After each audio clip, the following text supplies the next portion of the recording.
CLAT PG के last कुछ दिन बचे हैं ना। आओ कुछ शॉर्टकट्स की बात करते हैं जिससे आर्टिकल नंबर्स और सेक्शन नंबर्स याद करने आसान हो जाएंगे। पहला शॉर्टकट है कि इन आर्टिकल नंबर्स को या सेक्शन नंबर्स को ग्रुप कर लो, जैसे कि 12 to 35 fundamental right, 36 to 51 director principle of state policy. Group में करने पर आर्टिकल नंबर्स जल्दी याद रहते हैं। दूसरा, इन ग्रुप किए हुए आर्टिकल्स को किसी रिदमिक के साथ याद आप आसानी से कर सकते हो। तीसरा, यूज फ्लैश कार्ड। यहाँ पे हर आर्टिकल के साथ एक कीवर्ड अटैच करोगे तो आर्टिकल तो याद रहेगा ही रहेगा, कीवर्ड से उस आर्टिकल को याद रखना और आसान हो जाएगा। चौथा तरीका है यहाँ पे एक मेमोरी कनेक्शन।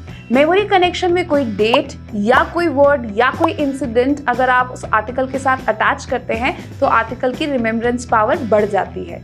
सबसे इंपॉर्टेंट तरीका है स्टोरी मेथड। कई बार एक स्टोरी के फॉर्म में बहुत सारे आर्टिकल्स कनेक्ट किए जाए तो स्टोरी के थ्रू वो आर्टिकल्स एग्जामिनेशन में याद रहते हैं।